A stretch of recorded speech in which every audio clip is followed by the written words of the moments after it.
Selamat pagi, jumpa kembali dalam channel Bu Eli. Kali ini Bu Eli akan memberikan tutor pembelajaran proyek ya.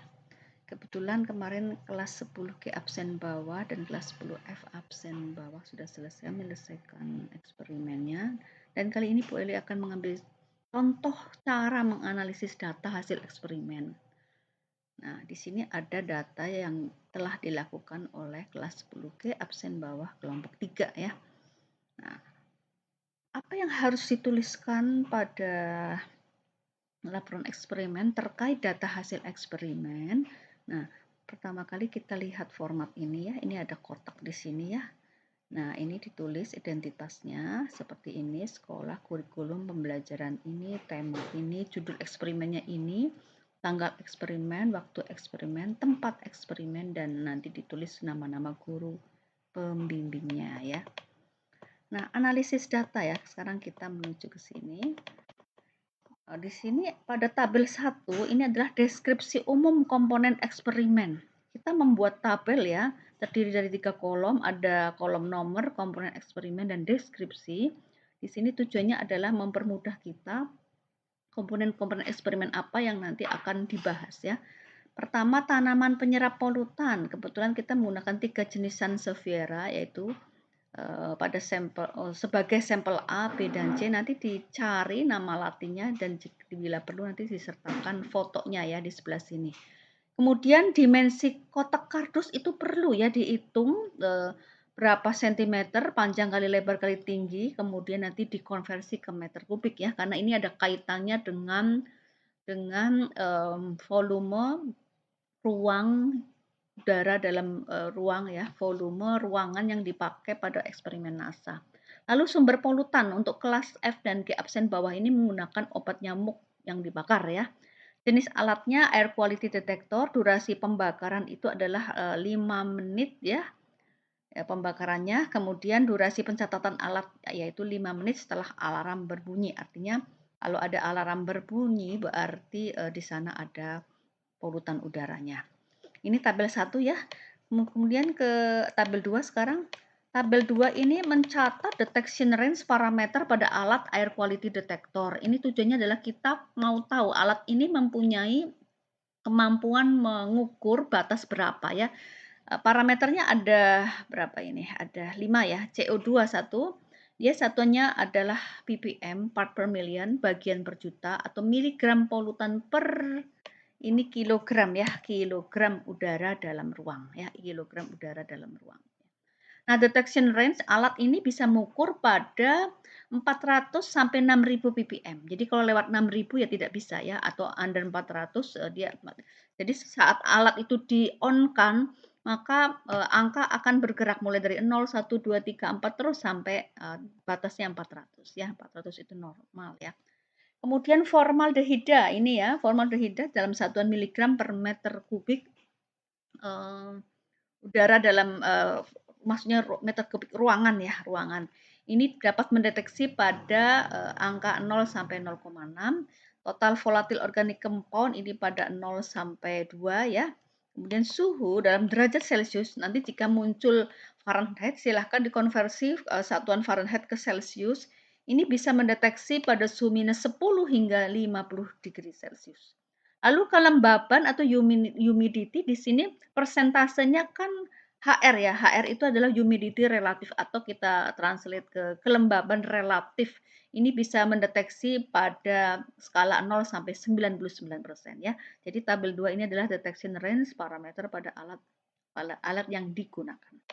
Nah, sekarang kita menuju ke tabel 3 ya.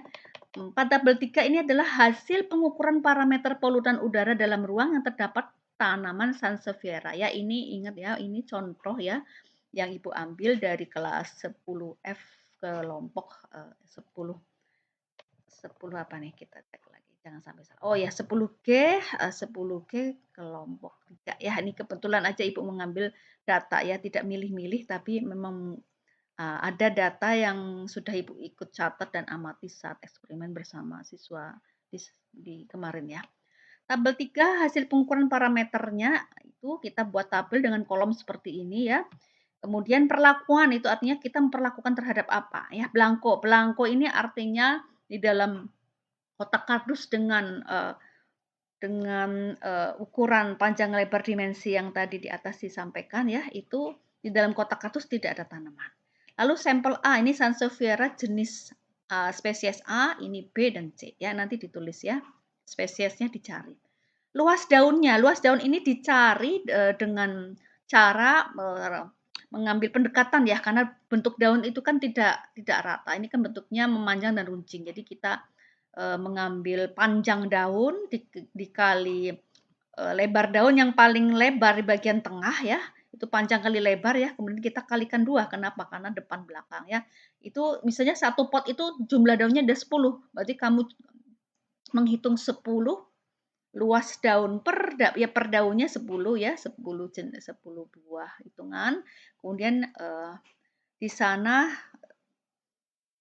artinya gini, maksud Ibu gini, satu batang daun diukur panjang kali lebar, kemudian kali 2. Kalau di dalam pot itu ada 10 daun, maka kamu menghitungnya sebanyak 10 kali, lalu dijumlahkan. Itu adalah luas daun yang berperan di dalam menyerap polutan udara. Ya, ini jumlahnya seperti ini sudah dihitung.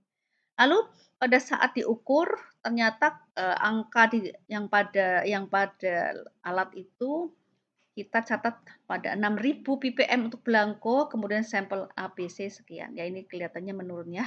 Kemudian HCHO juga alatnya tampil ya di sana, angka pada alat itu bisa kita lihat di display layarnya tampil, kemudian dicatat ini hasilnya ya.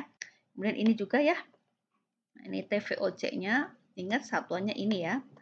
Lalu suhu ya, suhu di dalam kotak kardus. Itu kotak kardusnya kan tertutup ya, itu 34, 32, 33, 32. Catat ya, karena suhu juga berpengaruh terhadap pembahasan nanti.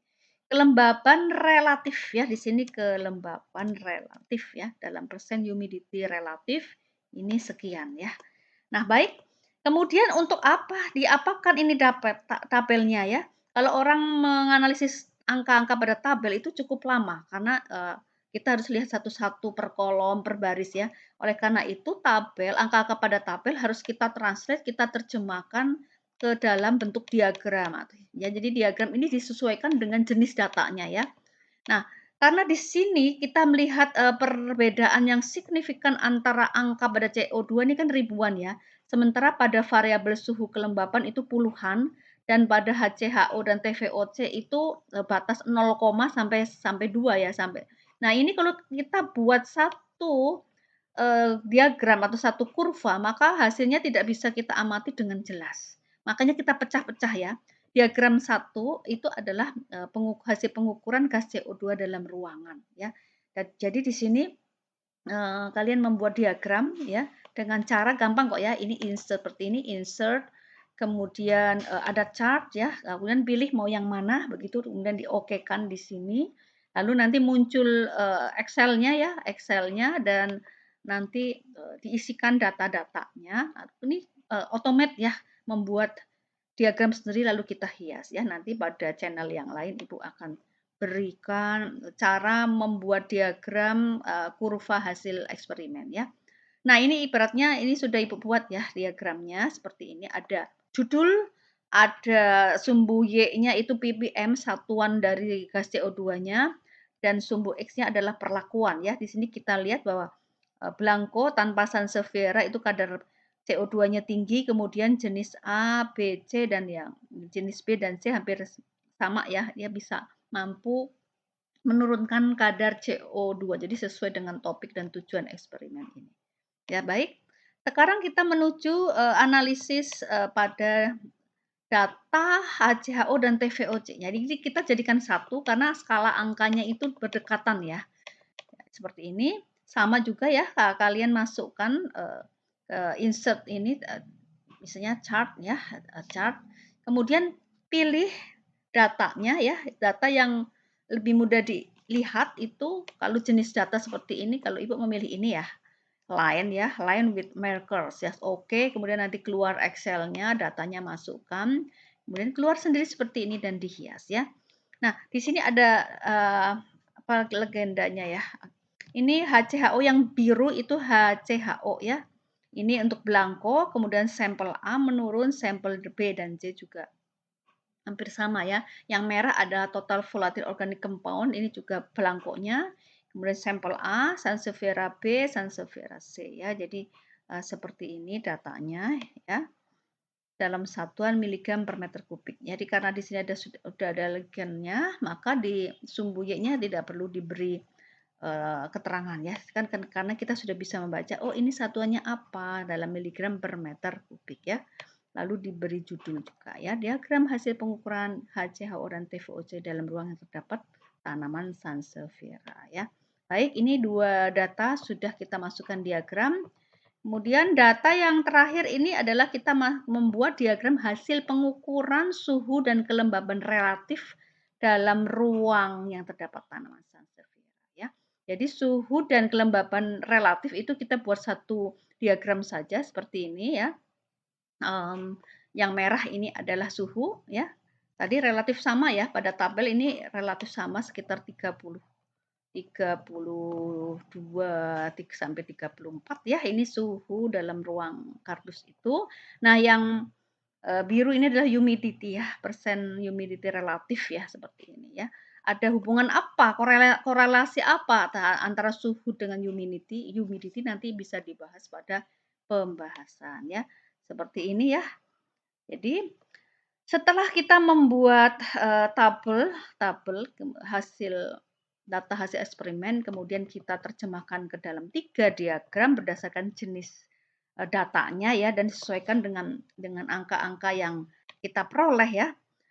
Maka kita lakukan pembahasan secara ilmiah. Jadi bagaimana hasil eksperimen ini terhadap hipotesisnya menunjang atau tidak, atau terhadap tujuannya bagaimana ya. Parameter-parameter, faktor-faktor apa, variabel apa yang mempengaruhi hasil eksperimen ya. Jadi di sini Ibu menulis pembahasan adalah bahas tabel dan diagram atau grafik dengan merujuk pada referensi ilmiah ya. Di sini adalah aspek literasi. Jadi kita dengan mencari referensi ilmiah, maka kita mengasah literasi ya, literasi informasi ya, literasi membaca dan lain sebagainya ya. Lalu penelitian terkait topik jenis sebelumnya, misalnya penelitian NASA tahun berapa atau peneliti lain ya. Ini adalah apa saja sih yang dicari pada referensi yang harus ada, karena ini akan mendukung pembahasan ilmiah hasil eksperimen kalian ya. Selain penelitian sebelumnya ya, kenapa kita tahu menggunakan kardus sebaiknya 0,6 meter kubik ya? Karena penelitian NASA itu adalah 542 meter persegi itu untuk 15 tanaman Sansevieria ya. Jadi ada acuannya begitu, ada acuannya dari penelitian sebelumnya ya. Dan lain-lain. Coba kamu cari peneliti-peneliti yang lain yang sudah menulis dengan topik yang relate dengan topik eksperimen kalian ini ya. Kemudian komponen zat kimia dalam obat nyamuk apa? Karena kelompok ini membakar obat nyamuk, ya cari ya komponen zat kimia dalam obat nyamuk itu apa ya? Obat nyamuk itu kan pestisida ya, pasti apakah di sana mengandung DEET dan lain sebagainya ya. Lalu pada saat obat nyamuk dibakar ya, dia merilis gas apa saja ya. Yang jelas pada pembakaran pasti ada gas CO2 pasti ya. Kemudian karena itu nyala apinya kan tidak besar ya, itu kelihatannya ada pembakaran tidak sempurna juga, berarti mungkin saja di sana ada gas CO. Kemukakan saja gas apa saja sih yang dirilis oleh obat nyamuk. Apakah mungkin ada gas nitrogen oksidanya ya, senyawa-senyawa nitrogen oksida dan sebagainya ya. Kemudian kita membahas sedikit tanaman Sansevieria ya, ulas sedikit tanaman Sansevieria itu unik ya, kenapa dia bisa menyerap CO2 dari udara, karena dia melalui jalur fotosintesis itu adalah fotosintesis CAM. Apa itu fotosintesis CAM? Yang kalau malam hari dia memfiksasi CO2 dan merilis oksigen, sehingga meletakkan tanaman Sansevieria dalam ruang tidur itu sangat dianjurkan karena membuat tidurnya jadi nyenyak dan lain sebagainya. Jadi ini unik ya. Jadi ini bisa mendukung ulasan ilmiah, kenapa sih kok meneliti tanaman Sansevieria? Uniknya apa? Berdasarkan aspek ilmiah, fotosintesnya itu begini, ya, oke?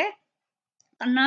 Kemampuan tanaman Sansevieria menyerap polutan udara berdasarkan massa atau luas daun dalam sekian meter kubik volume ruangan ya.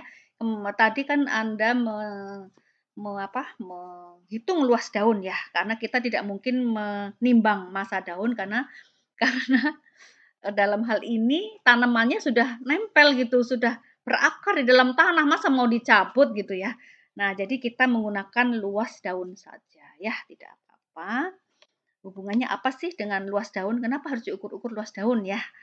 Kemudian yang ketujuh, faktor-faktor yang mempengaruhi hasil eksperimen, misalnya ada cahaya ya, di situ kan kita bekerja pada jam 12 sampai jam 2 siang ya, itu cahayanya kelihatannya ada pengaruh nggak ya gitu.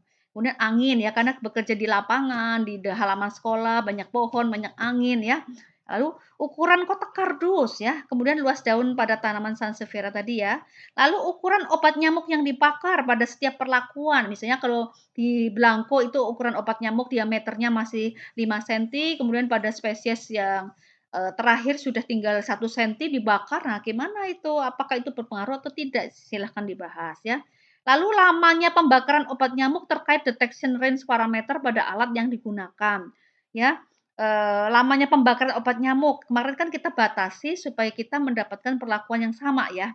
Jadi kita batasi setelah, alarm berbunyi, kemudian 5 menit, biarkan sudah berbunyi kita, start timernya. Nah, setelah 5 menit baru kita catat ya. Jadi 5 menit pencatatan itu gimana pengaruhnya terhadap, hasil eksperimen atau misalnya kalau 10 menit kira-kira bagaimana? Apa yang bisa Anda rekomendasikan pada next experience seperti itu ya. Nah, termasuk tadi ya, sudah ya, durasi pencatatan angka pada alat air quality detector dan lain-lain dan ya hal-hal apa saja coba berpikir kreatif yang kamu, berpikir bahwa kayaknya ini mempengaruhi hasil eksperimen dan seterusnya ya. Jadi, oh ya, satu lagi, standar kualitas udara sehat dalam ruangan ya. Jika data-data pada tabel yang kalian dapatkan hasil experience ini seperti ini ya, ini sebetulnya datanya seperti apa? Bisa atau tidak, berbahaya atau tidak. Maka kita harus mengacu pada, standar kualitas udara sehat dalam ruangan ya. Jadi ini fokusnya penelitian Sansevieria-nya yang kalian lagi lakukan ini fokus dalam ruangan, indoor bukan outdoor ya, karena mengacu pada penelitian NASA. Jadi, nanti referensi pada penelitian sebelumnya yang sudah pernah dilakukan orang juga kamu harus cari pada topik-topik yang indoor ya. Nah, kualitas udara indoor dalam ruangan ini Ibu kasih contoh ya. Jadi ini boleh kalian tambahkan tapi juga bisa, cari sendiri ya supaya lebih lengkap, makin banyak makin kaya pembahasannya nanti ya. Ini kebetulan Ibu mendapatkan dari lembaga OSHA ya. Dia, punya standar formaldehida itu di permissible exposure level formaldehida maksimum pada 0,75 ppm ya. Ini menggunakan, satuan ppm. Ppm adalah miligram per kilogram miligram, polutan gas formaldehida ya, uap formaldehida dalam kilogram 1 kilo udara ya, 1 kilo udara. Nah, kan karena kita menggunakan satuan miligram per meter kubik, maka ppm ini harus dikonversi dari ppm ke miligram per meter kubik ya.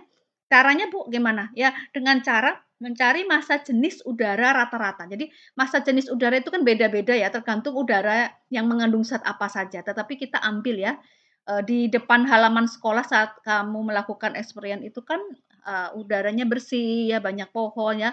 Jadi kita ambil, kita cari data massa jenis udara yang bersih ya, yang rata-rata saja. Nah, dari massa jenis udara ini pasti bisa mengkonversi miligram per kilogram ke miligram per meter kubik ya, pasti kalian bisa, oke? Kemudian ASHRAE dalam penelitian Naria 2004 ya, dia menyatakan begini, nilai ambang batas formaldehid udara untuk indoor air quality yaitu sebesar 0,1 ppm. Ini ambang batas ya, jadi batas tertinggi ya. Itu masih mampu ya kalau di situ ada orang bekerja selama 8 jam kerja ya. Rata-rata lama kerja 1 hari kan 8 jam. Jadi selama 8 jam nilai ambang batas yang masih bisa ditoleransi itu adalah 0,1 ppm ya. Nah, ini, konversikan ke miligram per meter kubik ya dengan cara browsing mencari massa jenis udara lebih dahulu ya. Nah, ini kan berdasarkan lembaga apa tuh beda-beda ya, yang ini 0,75 ppm, yang ini, 0,1 ppm untuk, indoor indoor ya, kalau ini apakah indoor atau tidak. Nah, makanya seperti ini harus benar-benar dicari informasinya dengan detail ya. Lalu TVOC ya, ini Ibu mengacu pada US Environmental Protection Agency yang mengatakan bahwa kadar TVOC yang masih bisa diterima itu masih dinyatakan sehat adalah 0,3 sampai 0,5 miligram per meter kubik. Nah, kalau satuannya sudah sama maka tidak perlu konversi. Kenapa? Harus sama satuannya dengan standar yang ditulis orang itu supaya kita bisa membandingkan ya. Seperti itu. Lalu suhu ya, suhu, yang sehat itu suhu udara dalam ruang berapa sih yang masih dinyatakan nyaman ya. Ya, ini kita cari juga ya, nanti silahkan cari. Lalu kelembaban relatif humidity ini dari, browsing dijumpai 45 sampai 65% kelembaban udara relatif. Jadi kalau misalnya kelembabannya tinggi itu maka akan, menyebabkan misalnya, ini ya, apa, pertumbuhan jamur, bakteri, kemudian, apa, ruangan menjadi lembab itu kan mikroorganisme bisa tumbuh subur ya, sehingga ruangan itu tidak sehat ya. Ruangan itu banyak jamurnya, bakteri, bisa saja virus dan lain sebagainya ya. Sementara kalau kelembaban udaranya sangat kecil, under 45%, ini contohnya kayak misalnya negara 4 musim ya, kalau mereka sedang musim salju itu kelembaban udaranya pasti akan drop ya. Makanya kulitnya kering, bersisik, gatal, iritasi, tenggorokan kering, haus dan lain sebagainya ya. Jadi intinya, ada ya pengaruh sekian persen kelembaban udara yang baik, yang cocok untuk kesehatan manusia dan lingkungan. Artinya apa? Pada parameter pengukuran polutan udara kita perlu didukung oleh parameter misalnya parameter pendukungnya ya, yaitu suhu dan kelembaban tadi ya. Baik ya, dan seterusnya silakan kalian berpikir kritis dan kreatif untuk menulis pembahasan hasil eksperimen yang ilmiah dan berkualitas ya. Ini dalam rangka pengembangan dimensi profil pelajar Pancasila yang tadi ya, kreatif, kritis ya, berpikir kritis, kreatif dan mandiri ya. Artinya kamu secara kolaborasi bersama-sama dalam kelompok itu mandiri mencari, berbagai sumber informasi ilmiah yang mendukung pembahasan hasil eksperimen. Jadi tabel, diagram harus dibahas, jangan cuma ditampilkan saja kita tidak bisa ngomong apa-apa dari situ ya. Ternyata harus bisa dihubungkan dengan parameter-parameter lain, standar-standar, yang sudah dilakukan orang atau dinyatakan oleh orang dan lain sebagainya untuk apa? Tujuannya adalah menjawab hipotesis eksperimennya atau menjawab tujuan eksperimennya, serta akhirnya menyarankan atau memberikan rekomendasi berdasarkan hasil eksperimen tersebut ya. Misalnya kami sarankan, penelitian ini menyarankan pada penelitian selanjutnya atau eksperimen selanjutnya itu, lama pembakaran begini terkait dengan detection range pada alat atau sebaiknya kotaknya seperti ini, diberi ini, itu, dan lain sebagainya ya. Jadi ini saran rekomendasi yang konstruktif ya, tidak boleh destruktif, tidak boleh menyalahkan, tidak boleh berbicara yang negatif. Intinya hasil apapun dari hasil eksperimen apapun yang kita peroleh itu sifatnya harus positif dan bisa dikembangkan ya. Tidak menyalahkan, tidak menulis ini salah dan lain metodenya kurang tepat atau bagaimana, tetapi, apa yang sudah dilakukan itu bisa menjadi rekomendasi pada, new eksperimen, next eksperimen sehingga hasilnya akan lebih saling melengkapi ya, seperti itu ya. Tidak ada eksperimen yang sekali eksperimen sempurna, karena eksperimen itu, sifatnya melalui sebuah proses yang harus dilakukan berulang dan dikembangkan, diimprove sampai menghasilkan sebuah data yang ideal ya, seperti itu.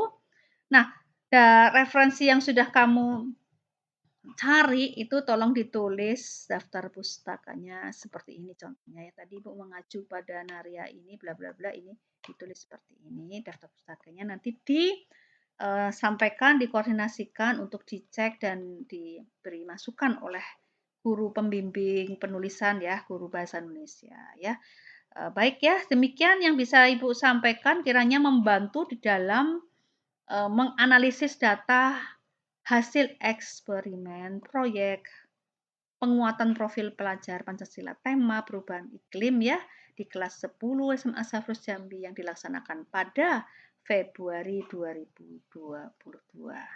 Ya, jangan lupa ya share, like, komen, dan subscribe atau mengklik tombol lonceng sehingga channel ini bisa terus berkembang dan memperkaya wawasan pendidikan di Indonesia ya khususnya bagi pelajar-pelajar siswa menengah di Indonesia ya.